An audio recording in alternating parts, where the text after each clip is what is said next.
함께 전국 상황 짚어보겠습니다. 어서 오세요. 네, 안녕하세요. 뭐 연일 국회가 뭐 정말 전쟁터처럼 지금 그 자유파 국민들이 국회 안에를 들어가서 집회도 하고 또 국회 밖에 이 경찰들이 문의사이가 문을 닫아거는 바람에 네. 국회 안에를 들어가지를 못하고 밖에서 네. 하는 분들도 계시고 오늘 1시, 2시 이렇게 1시부터 시민단체 집회, 2시부터 한국당 집회가 지금 예고되어 있습니다. 지금 상황을 국회의원으로서 어떻게 보시는지요? 그럼 뭐 사실 대의제가 무너졌다고 봐야죠. 사실은 이제 대의제가 무너진 거는 제가 볼 때는 이제 지난 한 2016년, 17년 이때부터 이미 무너져 왔었다. 네. 그런데 지금 이제 봉수는 좀 바뀌었지만 또 마찬가지 상황이 이제 벌어지고 있고, 네. 또 이제 국회라는 게 원래 국민들의 다양한 견해 이런 거를 이제 녹아내고 그리고 갈등을 조정하는 건데 지금 보면 일방적으로 이제 진행을 하고 있죠. 그러다 네. 보니까 반대편의 목소리는 아예 그냥 길을 닫고 있는 상황.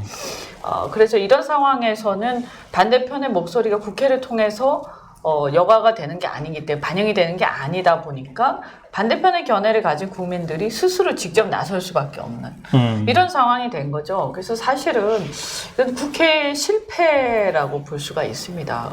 그래서 굉장히 민주주의의 위기라고 저는 생각을 하고요.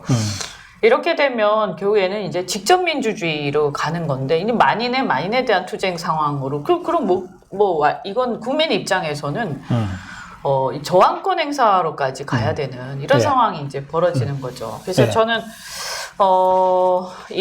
제가 이제 제 페이스북에도 제가 쓴 적이 있는데, 우선 뭐냐 하면 이런 상황에서 강행 처리를 한 거는 말이 안 되는 거고, 당신들은 민주화 세력이라는 그 용어를 더 이상 쓸 자격이 없다. 네. 이게 가장 심각한 게 내용으로 들어가기 전에 민주주의의 파괴다.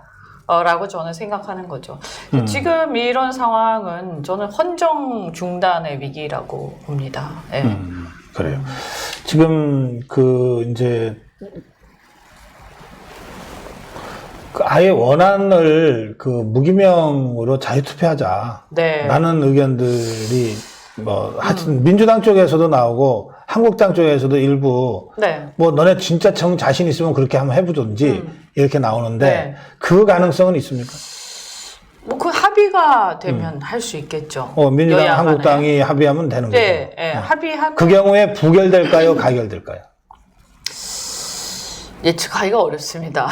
네, 왜냐하면 이게 이제 다들 무기명이라고 해도 또 이제 포단석은 되지. 네, 알려질 거다 이런 부담들이 있어서 무기명으로 할 경우 이탈표가 있긴 할 텐데 과연 이게 이제 결과를 뒤집을 수 있을까 하는 부분은 이제 그 사람 마음속에 들어가지 않으면 알 수가 없는 거고요. 일단 여당 입장에서 보면 여당의 의원들은 이제 딴 생각을 하더라도 거역하기가 굉장히 어렵죠. 네, 그래서 저는 사실은 아까도 제가 민주주의 위기 얘기도 했지만 네. 국회라는 것이 우리나라 이제 대통령제잖아요. 대통령제. 그럼 우리 내각제가 아니기 때문에 물론 내각제 요소가 있습니다만 대통령제 하에서는 국회는 어쨌든 이 행정부 대통령을 견제하는 게 우선이지 여당이라고 해서 대통령이 하자는 대로 하는 거는 저는 이건 아니거든요. 그래요. 예. 네, 근데 우리나라는 지금 그런 상황이 돼 있죠. 그래서 민주당이 집권한 이후로 민주당 의원들이 개개인이 활동하는 게 두드러진 적이 한 번도 없어요. 그래서 이제 그동안에 보면 그전에 이렇게 김부겸 의원도 있고 있습니다만 나름대로 자기가 대선 주자라고 했던 민주당 내 의원들이라든가 혹은 이제 자기 개인적인 정치 활동을 해왔던 의원들이 다 지금은 그냥 민주당이라는 이 여당이라는 데 갇혀가지고 네. 자기 목소리 전혀 못 내고 있는, 그러니까 이제 국회도 사실상 기능이 마비된 상태라고. 이번 사태를 통해서 네. 이른바 진보, 뭐 좌파지만 좌파 중에서도 자기들이 제일 정통 좌파다고 해왔던 정의당. 예. 정의당의 그 위선적인 행태와 이중성이 너무 적나라하게 드러났어요. 네네네. 네.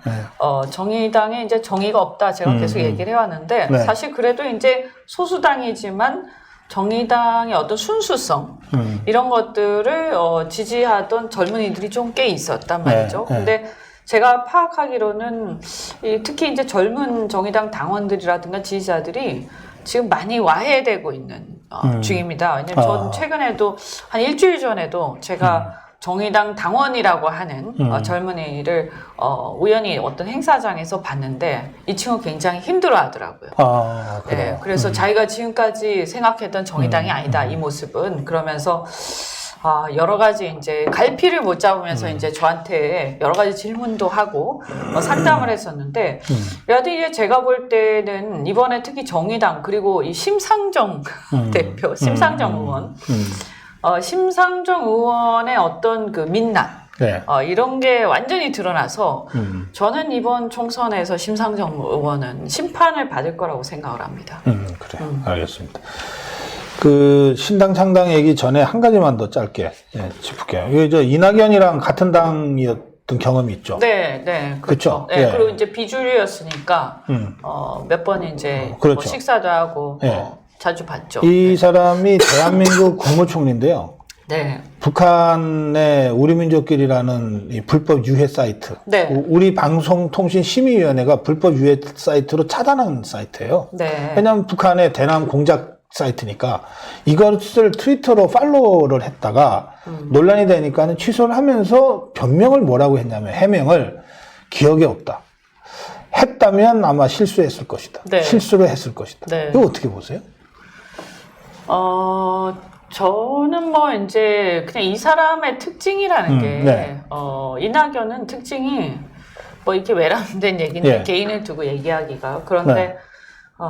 굉장히 이제 처세를 잘하고 요령이 좋은 사람이에요. 그러니까 그래요? 자기 소신이 분명하지 않은 사람이죠. 그러니까 한 번도 자기의 정치 철학이나 소신을 얘기한 적이 없고 듣기 좋은 얘기를 계속하고 듣기 좋은 행동, 태도 이런 이제 쇼 그런 게 굉장히 좋은 사람이에요. 그리고 상당히 이제 윗사람의 주변 사람들하고도 무난하게 잘 지내고. 근데 우리가 뭐 아시다시피 정치인으로서 저는 무난하다, 저 정치인이 무난하다. 이러면 저는 그 사람 별로 인정하지 않거든요. 정치인이 무난하다는 거는 자기 소신이 없다는 얘기예요.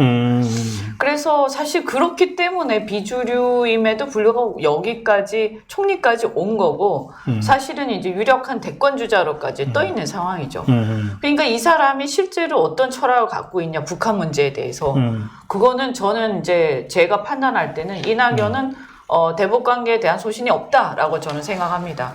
단지 자기가 출세하고 자기가 세력을 얻는 데 있어서 필요한 게 어느 쪽이냐. 뭐 당연히 지금 문재인 정권 하니까. 옛날에 반기문이를 기름장어라고 불렀는데 이낙연이도 기름장어라고 사실은 부르네. 저는 더 심하다고 생각해요. 반기문이보다도 더 기름장어다. 좀 이렇게 보면 행동이나 이런 거 더 그렇지 않습니까? 오히려 더 이렇게 약간 느끼한 느낌도 좀 있죠. 목소리도 그렇고. 이렇게 하면 또 인신공격 되니까.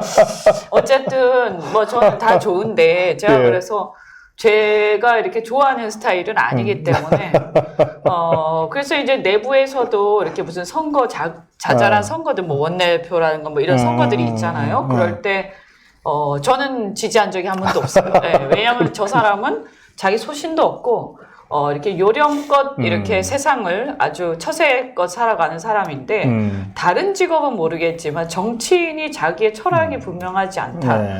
이거는 나는 인정할 수 없다. 그래, 그래서 알겠습니다. 사실은 이런 사람 위험합니다.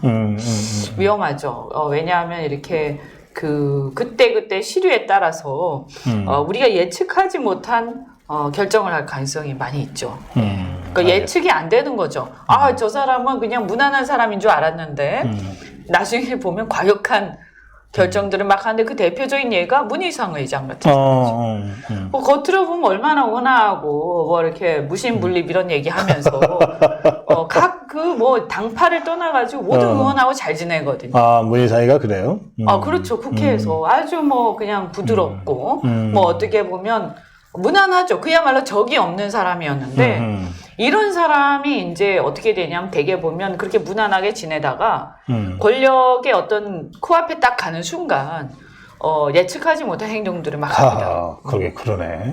이번에도 마찬가지고 저는 사실은 이번에 이렇게 정말 일종의 이제 권력에 줄 서는 행동들을 했는데 네.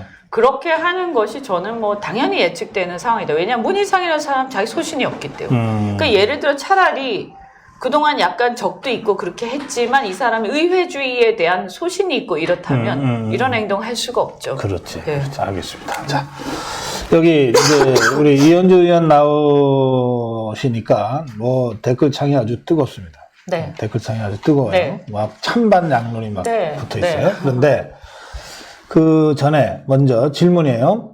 그 박사님 이현주 의원한테 선거법 연동형 비례대표제 네. 이거 바라고 있는 건지 반대하는 건지 속마음을 한번 물어봐 주세요. 그러셨어요. 네. 네. 저는 뭐 일관되게 예. 일관되게 제가 페이스북에 써왔고 그건 잘 아실 겁니다. 네, 그건 뭐 안 물어보셔도 뻔한 얘기고 바른미래당을 제가 탈당을 할 때 그때 이제 제가 아마 그 직전에 한번 돌아가 보세요. 그러면 바른미래당에서 탈당할 때 그 당시에 제가 거의 앞장서서 바른미래당이 이래서는 안 된다 하면서 그때 연판장을 돌리고 그랬었는데 이제 막는데 실패를 했죠. 사실은 제가 그때 이런 얘기를 했습니다. 바른미래당에서 이걸 막지 못했을 때 그때 막 사모임 사태 나고 그래요. 예. 이미 상당 부분 이제 추가 기울어져 버렸다. 결정적인 것은 바른미래당에서 막을 수 있도록 했어야 되는 건데 그 당시에 보면 여러분 기억하실런지 모르겠지만 안철수계에서 찬성을 했고 그죠? 네. 그래서 제가 그때 연판장 돌렸을 때는 8명인가 9명인가만 이제 반대를 했었고요. 저를 포함해서. 그리고 적극적으로 결사 반대를 하지 않았어요, 분명히. 그래서 이래서는 안 된다라는 제가 그런 얘기를 했고, 또 그때 제가 한국당에도 아는 의원들한테 한 얘기가, 자, 여기서 바른미래당에서 막지 못하면 사실은 통과되는 게 시간 문제가 된다. 그렇기 때문에 당신들이 지금 뭐 이 다른 당이다 이런 거를 떠나가지고 적극적으로 바른미래당 의원들을 설득을 하고 필요하면 어떤 통합이나 이런 것에 대한 제안을 해야 된다. 그게 설사 지켜지든 안 지켜지든. 그게 이제 잘 안 됐죠. 의원님은 네. 이제 연동형 비례대표제는 이게 좌파 장기 독재로 가는 문턱이기 때문에 처음부터 이제 반대를 했어요. 그리고 제가 그때 말씀드린 게 뭐냐면. 이게 이제 결국 어떤 맥락에서 봐야 되냐. 한국당을 왕따시키는, 고립시키는 작전이다. 그러면 이제 이게 국민들은 무의식 중에 이제 영향을 받거든요. 그래서 4대1이라고 왕따가 돼버리면 이 세가 굉장히 작게 느껴지죠. 그래. 그래서 대세가 이 4다라고 이제 느끼게 되는 거죠. 이 질문이 왜 이렇게 나오냐면, 그런데 이제 신당 창당으로 가니까, 그러면 겉으로는 연동형 비례대표제 반대하면서도 실제 속으로 계산은 연동형 통과되면은 뭐 비례 의석이라도 몇 개라고 하는 염두에 두고서 지금 신당 창당 쪽으로 가는 거 아닙니까? 라는 질문이 그 속에 숨어져 있어요. 비례의석을 몇 개를 얻으면 저한테 좋나요?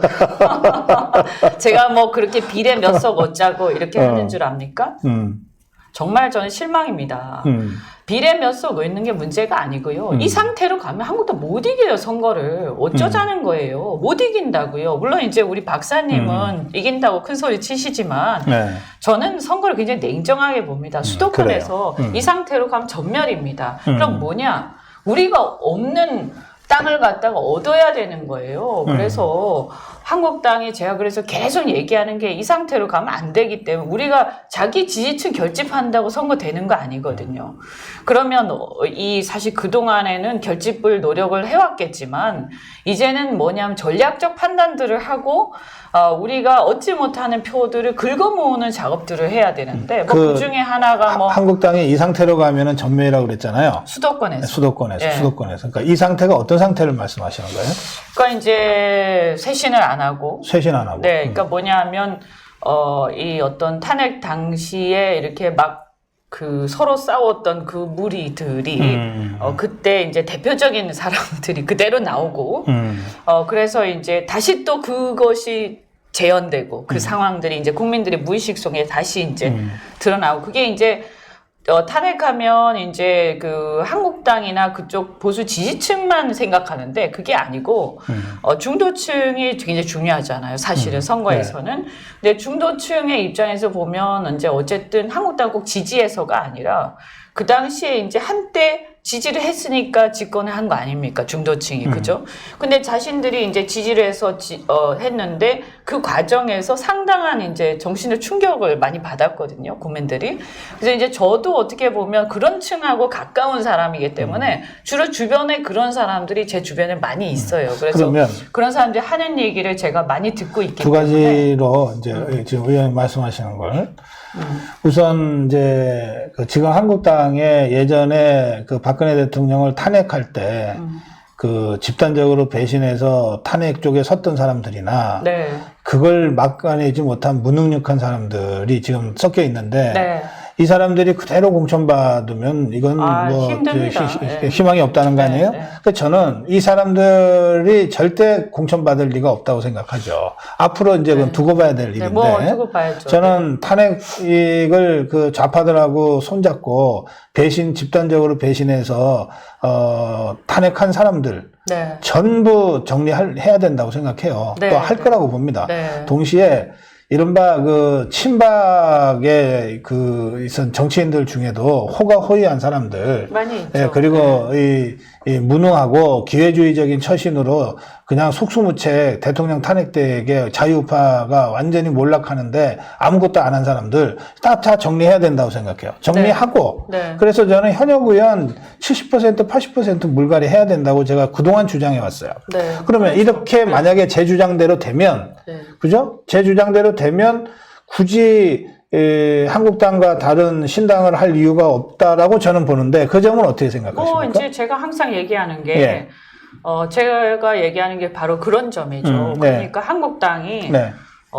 정말로 어떤 쇄신의 바람을 일으키고, 그 다음에 이제 제가 볼 때는 굳이 그 틀을 유지할 필요가 없다. 왜냐하면 이 예. 어떤 국민들 속에 이미지가 심어져 있는데, 그래서 어떤 이미지 자체를 굉장히 많이 변화시키고, 전면에 이렇게 좀 네. 시선한 사람들을 배치하면서, 확 이렇게 그 분위기를 쇄신한다. 네. 그리고 그동안에 어떤 제가 볼 때는 국민들이 실망해왔던 부분들에 대한 어떤 일종의 성찰하는 과정도 그렇죠. 저는 거쳐야 네. 된다고 보는데요. 네.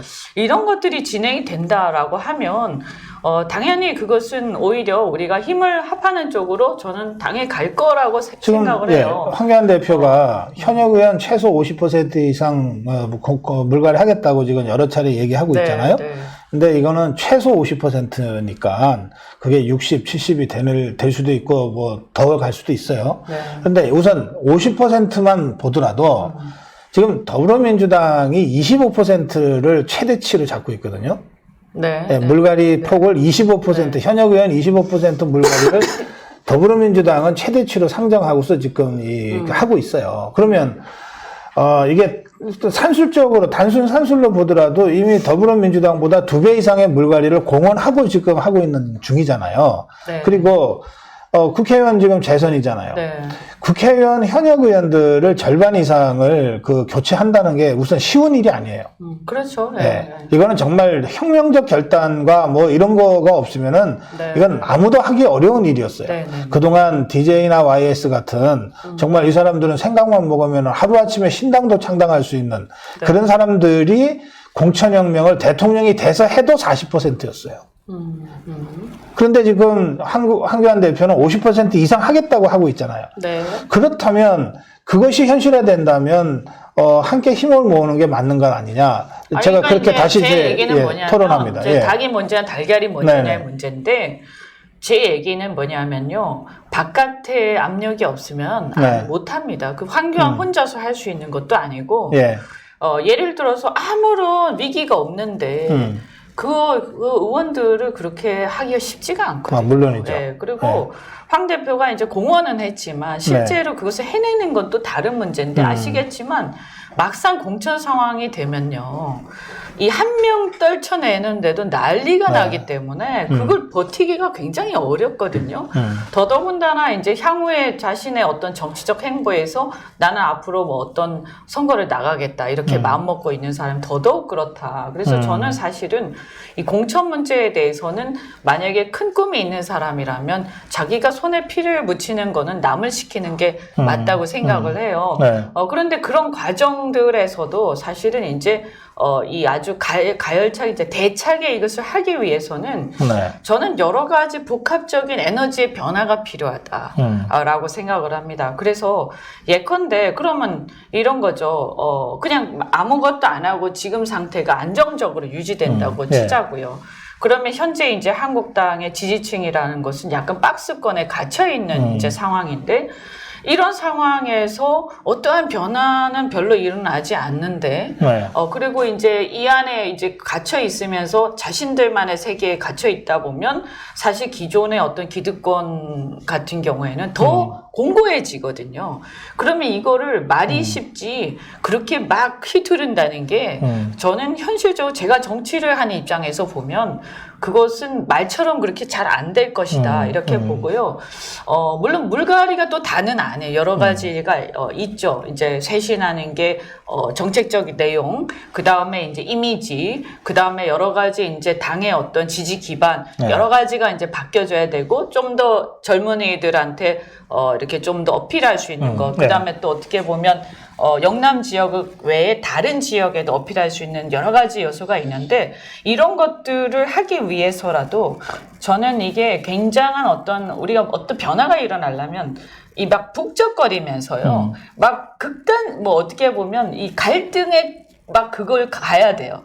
그래서 막 갈등이 막 일어나고 그 다음에 온갖 뭐 논란이 벌어지고 막 북적 하다가 끝에 가서 싹 되는 거거든요. 그래요. 우리가 회사에서도 혁신이 이루어지려면 밤새 막 그 연구를 하고 좀 시끄러워야지. 그럼요. 네. 막 하다가 마지막에 새벽에 그 지금 아이디어가 떠오르잖아요. 저 의원님 신당도 그런 그 시끄러운 과정으로 이해해달라 이런 말씀이신가요? 그렇게 보시면 좋을 것 같습니다. 그래서 만약에 저는 이렇게 봅니다. 만약에 우리가 생각하는 그런 거에 만약에 한국당이 부응을 못하고 말이죠. 정말 실망스러운 상황으로 간다. 또 그러면 어떻게 하겠습니까? 그죠? 그럼 대안도 있어야 되는 거잖아요. 그러니까 어쨌든 간에 저는 경쟁이 당분간 필요하다. 그러니까. 이렇게 기대에 부응하면 함께 할 수 있고 기대에 부응하지 못하면 따로 갈 그럼 수밖에 이제 없다. 저희 이런 말씀이죠? 진짜 고민을 해야죠. 그래. 사실 이제 제 입장에서 보면 이건 엄청난 모험이에요. 솔직히 말씀드리면 제가 뭐 지금 한국당에서도 와달라는 얘기를 대표께서도 몇 번 하셨고, 뭐 제가 사실 제 개인적인 공천이나 이런 걸 걱정하는 건 아니잖아요. 그런데 뭐냐면 저는 항상 민주당 탈당할 때도 그렇지만 민주당 탈당할 때도 내가 탈당을 하는 게 내 개인적인 근시안적으로 보면 도움이 안 되는 행동이었거든요. 굉장히 욕을 먹는 행동이었죠. 그 당시에. 네. 그런데 그때 제가 봤을 때는 나라가 말이죠. 민주당이 집권하면 안 되는 상황이었단 말이에요. 네. 그러면 내가 어떤 행동을 함으로써 내가 그 큰 판에서 어떠한 주축들의 역할을 해서 민주당 견제하는데 내가 보탬이 되면 그건 나 하겠다 이런 알겠어요. 거였고 네. 또 마찬가지로 나와서도 나는 민주당 출신인데 누구보다도 먼저 문재인하고 각을 세운 이유가 내가 그렇게 할 때 한국당 출신이 각 세우는 것보다 훨씬 큰 효과가 오는 거죠. 알겠어요. 그래서 이런 것처럼 지금도 마찬가지로 저는 뭐 사실 제가 한국당을 편들거나 그런 건 없어요. 그런데 다만 뭐냐면 한국당도 지금 문제가 많다고 저는 인식하고 있고 다만 우리의 공통된 목표는 저 문재인 정권을 비롯한 이 운동권 세를 끝내야 된다. 그럼 이걸 끝내는 데 있어서 내가 어떻게 행동하는 게 가장 극대화될 수 있을 것인가. 이 선거 과정에서 이걸 이제 보는 알겠어요. 거죠. 네. 그 지금 뭐 신당한다는 세력이 많아요. 네. 많은데 뭐 이제 저 새벽당은 이미 창당을 해서 활동을 하고 있고 저는 뭐 이 새벽당 박결 대표가 지난번에 황교안 대표의 목숨건 단식 투쟁에 동조 단식을 다른 정당의 대표로서 한 것은 아주 훌륭하다 이렇게 네. 평가할 만하다 네, 이렇게 생각합니다. 자. 지금 이제 이현주 의원의 신당은 이제 창당 작업 중에 있잖아요. 네. 또 유승민이 세력도 지금 신당 창당한다고 그러고 있어요. 네. 그러면 저 의원님이 유승민이랑 손잡고 할 가능성이 있습니까? 없습니까? 저는 유승민 불출마라고 공개적으로 얘기를 했는데요. 그러면 유승민이가 불출마하면은 그쪽 세력하고 손잡고 할 가능성은 생기는 겁니까? 그건 제가 생각해보지 않았는데 제 생각에는 유승민이 불출마라면 통합이 되지 않겠습니까? 대통합이. 저는 그렇게 봅니다. 제가 얘기한 것도 제가 사실은 이제 한국당의 통합 작업을 이렇게 한다고 할 때 제가 얘기를 한 게 유승민 뭐 그 사람 개인에 대한 호불호 문제가 아니에요. 이제 그냥 객관적 상황을 봤을 때 유승민이 어떤 통합의 주체가 되어서 이렇게 통합을 하면 우리 박수를 쳐야 되는 거냐 과연? 나 잘 모르겠다. 그리고 그러면 물갈이 어떻게 하려고 그러냐? 아니 유승민도 사실은 대구의 몇 선이죠? 3선. 그거밖에 안 됩니까? 한 4선, 5선 되지 않나요? 3선인가. 4선 정도 될걸요? 뭐 4선인가 뭐. 네. 근데 어쨌든 TK의 4선은 대단한 거죠. 그래서, 그러면 그 그건 사람이. 저 비례로 와가지고, 그 비례로 있다가 사표 내고 다시 지역구에서 한 회기에 2선 한 거예요. 네. 보궐로. 그야말로 특혜 받은 거죠. 네. 그렇네요. 네. 그래서 사실 비례하고 지역구 받기도 쉽지 않은데, 근데 그것도 더군다나 대구에서 어마어마하네요. 엄청난 특권을 얻었는데, 여하튼 그런 분이 어떤 통합의 어떤 그 아주 가장 큰 주체가 돼서 스포트라이트를 다 받으면서 이렇게 짜잔하고 통합을 했는데, 그런 다음에 너 나오지 말아라 이 얘기를 어떻게 합니까? 그죠? 그러면 보장을 해줘야 될 거고, 제가 생각할 때는. 그런 상황에서 그럼 한국당의 다선 의원들한테 너 물갈이 해라. 그게 될 거라고 생각합니까? 안 됩니다. 그래서 저는 이 문제를 아니 뭐 통합하지 말자 하지 마라 이런 얘기가 아니라 이게 순서가 틀렸다는 거예요. 순서가. 그래서 사실은 통합을 하더라도요. 유승민에 대해서 지나치게 어떤 가치를 부여하면서 했을 때 나중에 문제가 생긴다. 그래서 전체를 갖다가 예컨대 저는 어떤 게 가장 바람직하다고 생각하냐면 한국당하고 이런 식이 아니고 예를 들어서 밖에다가 어떤 하나의 가설 정당 같은 거 이렇게 해서 어차피 지금 한국당의 이미지라든가 이 이름이라든가 이런 게 이제 문제가 많이 있다. 왜냐하면 사람들한테 뇌리에 이제 탄핵돼 이렇게 꽂혀 있으니까. 그러니까 그런 거를 만들고 그러면 다 같이 연합하는 방식으로 이제 통합하는 것을 모색해 볼 수가 있을 텐데. 일종의 빅텐트를 밖에다 그렇죠. 세우자. 그렇게 하면 그랬을 때 다 이렇게 하면서 그 안에서 또 물갈이가 돼야 되는 거죠. 각자가 다 이렇게 우리가 다 모인 다음에 그래서 그 물갈이에 대해서는 유승민도 예외가 아니다 이렇게 가야 되는 것이지 지금 뭐 이렇게 황 대표가 유승민한테 계속 구애를 하지만 그 별로 통하지도 않고 있고 그죠?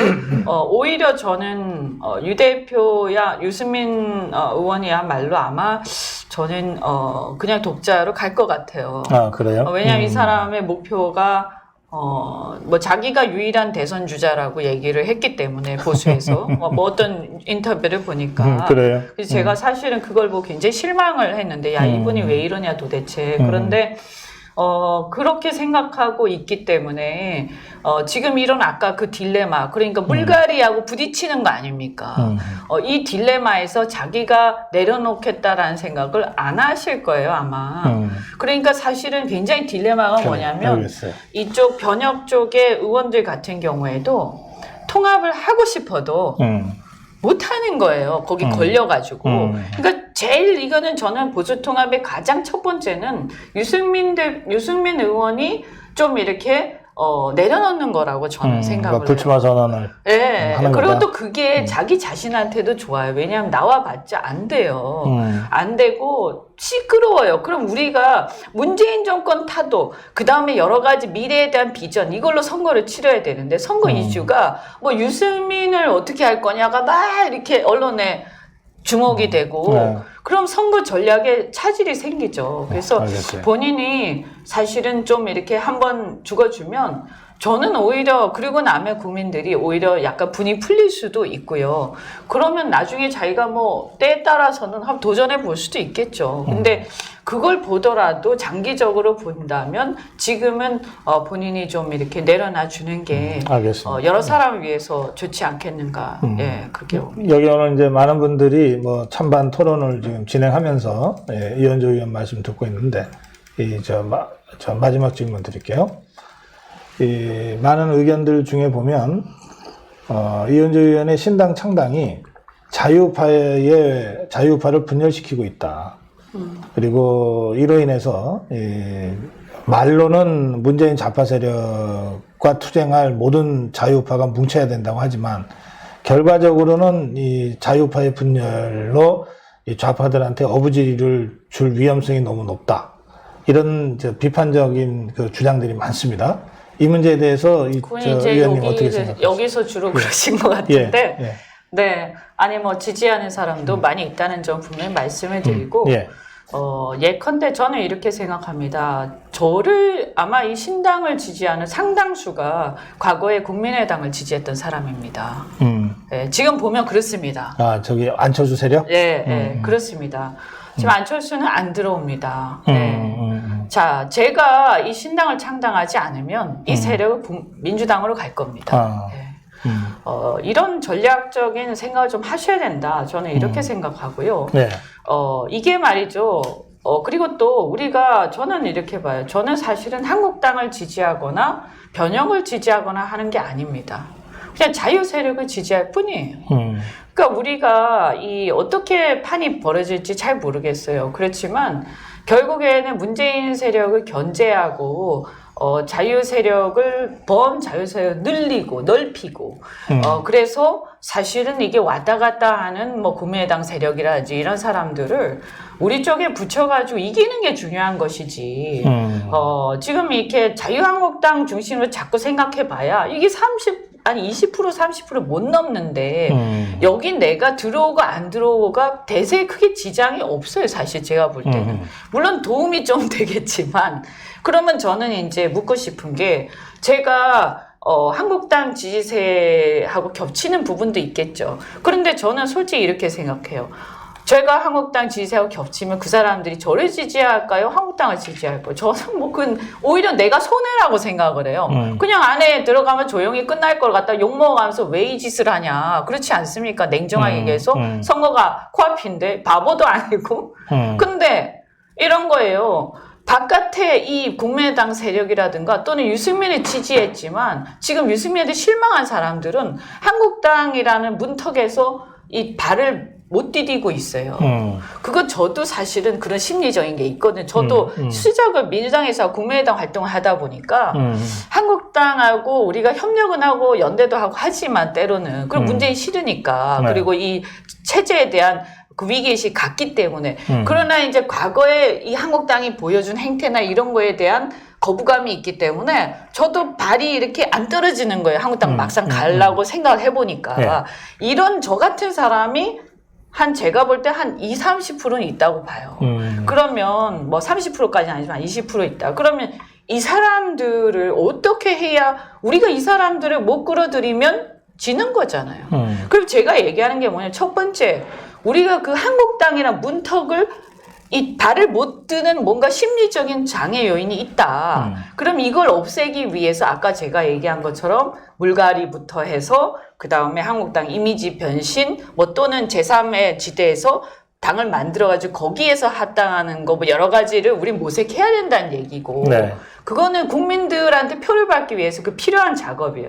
그 다음에 또 하나는 뭐냐면 그럼 거기에서 자 한국당의 이 구성원들이 똑같이 해가지고 그렇게 해서 백날 바꿔봐야 이게 뭔가 변화가 있겠는가. 그러면 그래서 지금 유승민도 들어와라 누구도 들어와라 하는 거 아닙니까? 그랬을 때 그러면 지금 현재 상황에서 뚜렷하게 유 대표라든가 또는 안철수는 뭐 아예 들어오지도 않고 이런 상황인데 잠깐만요. 그럼 그 표들을 어떻게 주워 담으려고 하는가? 네, 잠깐만요. 네. 유승민도 들어와라고 한 적은 없어요. 아 그렇습니까? 예, 그거는 언론이 네. 황교안 대표가 대통합 얘기하니까 이게 유승민과의 그 연대를 의미하는 거다라고 언론이 그냥 해석했을 뿐이고요. 하여튼 그렇게 공식적으로 요청한 적은 없어요. 하여튼 그건 이제 혹시 오해가 있을까봐. 네, 네, 네. 그리고 이제 제가 이제 말씀드리면서 어떤 문제의식인지는 알겠는데, 이를테면, 그러니까 그 중도표, 그러니까는 그, 중도 보수표. 이 문재인 좌파 세력한테는 정말 학을 떼서 잘못 찍어가지고 반송도 하고 이래갖고 돌아섰는데 아직 한국당의 발을 딛기는 좀 주저되는 그렇죠. 이 표들이 있다는 거 아니에요. 네. 그게 뭐 20이든 30이든 있다고 치고 네. 그 표를 우리가 가져오지 않으면 선거에 이길 수 없다고 하는 것까지 말씀하셨잖아요. 네. 그래요. 그런데 갖고 오는데 네. 이 표를 한국당도 일부 가져오고 저 이현주 신당도 일부 가져가고 이런 식으로 하면 어차피 선거에 진단 말이에요. 그러니까 이제 자유파 국민들의 걱정은 거기에 있는 거예요. 그 표를 가져오자. 네. 갖고 오기 위해서 한국당도 공천혁명하고 네. 뭐 필요하면은 무슨 당 이름도 얼마든지 PI 작업 차원에서 바꿀 수도 있고 다 할 수 있다. 우선 당 대표부터 완전히 지금 기존의 정치 문법으로는 해석이 안 되는 진정성이 있는 사람이 지금 당 대표 맡고 있지 않냐. 그런데 그러면 다 함께 해야지. 선거 때 각각 다른 정당으로 나가면 표분산은 지금 아직 불가피하다. 선거 안 왔잖아요. 아니, 그러니까. 선거 안 그러니까 그런 왔잖아요. 걱정을 하고 지금 문제 제기를 그러니까 하고 계신 지금 선거 거거든. 아직 되지도 않았고 아직 몇 달 남았고 좀 차분하게 기다리세요. 제발. 그런데 제 얘기는 뭐냐면 네. 이현주 하나가 들어간다고 그 표가 안 온다는 얘기예요. 그러니까 뭐 좀 올 수도 있죠. 그런데 크게 큰 효과가 안 난다. 이거는 뭐냐면 판을 갖다가 바꿔야 되는 네. 거예요. 판을. 그래서 사실은 이런 거는 민주당은 많이 합니다. 사실은 많이 하잖아요. 지금도 정의당하고 사실은 보조를 맞춰가면서 역할 분담을 하고 있는 거 아니에요. 그런데 제가 보니까 우파의 차이점이 뭐냐? 바로 그런 점이에요. 민주당은 좌파의 어떤 자기들이 형님 같은 역할로서 자기들 중심으로만 하지 않고 어쨌든 끌고 가거든요. 근데 제가 보니까 여기는 이 당 안에서만 모든 걸 해결하려고 그래요. 그리고 통합이라든가 이런 거를 위해서 전략적 사고를 하는 게 좀 부족해요. 그러면 어떻게 되냐면 그 당의 지지율을 넘어서지 못하는 거죠. 그러니까 우리가 이렇게 보면 선거 전략이라는 게 어쨌든 구도가 중요한 거 아닙니까? 구도가. 그러면 그 구도를 위해서는 이 구도를 위해서는 한 사람 예를 들어서 영입을 한다 칩시다. 제가 볼 때는 이런 거예요. 예를 들면 만약에 우리가 이런 집단을 갖다가 좀 끌어들이고 싶어. 우리의 지지층으로. 그러면 거기에 그 집단에 뭐 어떤 대표적인 인물이 있어. 그럼 그 사람 하나를 영입을 하는 게 표에 도움이 되겠어요? 아니면 그 집단 전체가 전체를 하는 게 영입이 되지. 그걸 당연한 거 아닙니까? 네, 당연한 거죠. 그러니까 그리고 이게 이제 한국당 자체가 지금 막 이제 여러 가지 이제 물론 막 흔들리고 이런 점들도 있지만 결국에 마지막에 가서는 그러니까 한국당이라고 생각하지 말고 자유 세력이 어떻게 해야 최종적으로 가장 많이 이길 수 있는가를 생각을 해야 돼요. 그러니까 한국당 자체도 아까 이름도 바꾸는 얘기도 했지만 그 이름도 바꾸는 거에 대해서 개의할 필요가 없다라는 얘기예요. 이기면 되는 것이지. 최종적으로 이기면 되는 것이에요. 네. 그래요. 시간이 다 됐어요. 하여튼 저는 이 문제는 이 전문가들끼리 좀 깊이 있는 또 어떤 면에서는 지금 이런 방송 대담에서는 좀 하기 어려운 그런 이야기들도 전략적으로 그렇죠. 있을 수 있기 때문에 더 이상 말하기가 좀 있기 때문에 어렵습니다. 좀 비공개 좀 아주 밀도 있는 농도 짙은 이런 비공개 논의 구조 같은 것들이 이제는 가동될 필요가 있다. 왜냐하면 그냥 놔두면 오해가 너무 깊어질 수 있거든요. 그리고 이제 정치라고 하는 게 늘 또 기세라는 게 있어서 공개적으로 하다가 보면 그래 뭐 아니면 말고식으로 막 질러야 될 때도 또 생기거든. 근데 그러다 보면 사실은 그렇게까지 안 가도 되는데 이상하게 많이 멀리 가 있다거나 이런 경우들이 있어요. 그런 게 있어요. 그래서 사실은 정치 평론을 하는 제 입장에서는 좀 조마조마해요. 이게 메기하고 미꾸라지들이 서로 상생해야 되는데 이 미꾸라지들이 메기한테 잡아먹힌다고 느끼는 순간 좀 심각해지거든 상황이. 그래서 오늘 여기서 짧게 마무리 말씀 듣고 끝내겠습니다. 한 말씀 하시죠. 네.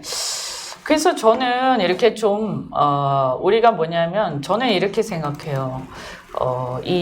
우리 진영 이런 것도 있지만 저는 오히려 이렇게 생각. 더 나아가서 말이죠. 좌파라도 일시적으로 좌파가 됐어. 그러면 설득해가지고 돌려 세우고 상당수가 우리 편을 만들고 그래서 국민을 통합하는 게 궁극적으로 우리가 해야 될 일이에요. 그렇기 때문에 이 지금 안에서 내년 선거와 관련해서도 마찬가지예요. 우리가 크게 생각을 해야지 자꾸 이렇게 당 중심 또는 현재 있는 상황을 중심으로만 보다 보면 우리가 장기적인 싸움에서 이건 집니다. 이거 선거도 마찬가지고요. 그래서 계속 이제 제가 자세히 말씀드릴 수는 없어요. 왜냐하면 이게 어떤 방식으로 될지 저도 그렇죠.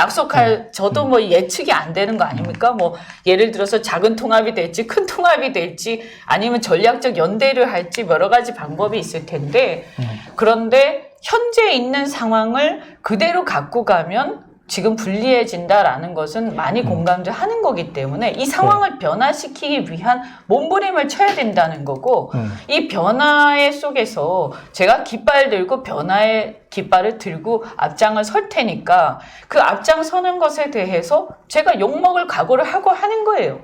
그런데 좀 제발 이렇게 이해를 좀 해주시고 좀 기다려 주시면 좋겠다. 예, 그래서 너무 이렇게 막 우리끼리 있잖아요. 저는 그렇게 하는 게 전혀 도움이 안 된다고 생각해요. 그래서 이 조금 이렇게 그 뭐라고 해야 되죠? 우리가 땅이 있잖아, 땅. 그래서 이 땅을 정복을 해야 돼. 징기스칸. 그렇게 생각을 해주세요. 그러면 땅을 최대한 정복을 해야 되잖아요. 그러면 예를 들어서 한 군대가 그걸 다 정복할 수도 있겠지만 역량이 아직 못 미쳐가 다 안 돼. 그런데 네. 각자가 소영주들이 있잖아요. 그럼 그 영주들을 보내서 정복을 해가지고 같이 붙이면 되는 거예요. 그래. 예, 그러니까 그 나갈 때, 야, 잘 나가서 열심히 땅을 많이 넓혀서 갖고 하고 박수를 쳐줘야지. 거기다 대고 너는 왜 우리랑 같이 안 하고 거기 나가가지고 자꾸 이렇게 다른 땅을 가지고 오니 이렇게 하시면 좀 서운하다 이런 말씀입니다. 그래.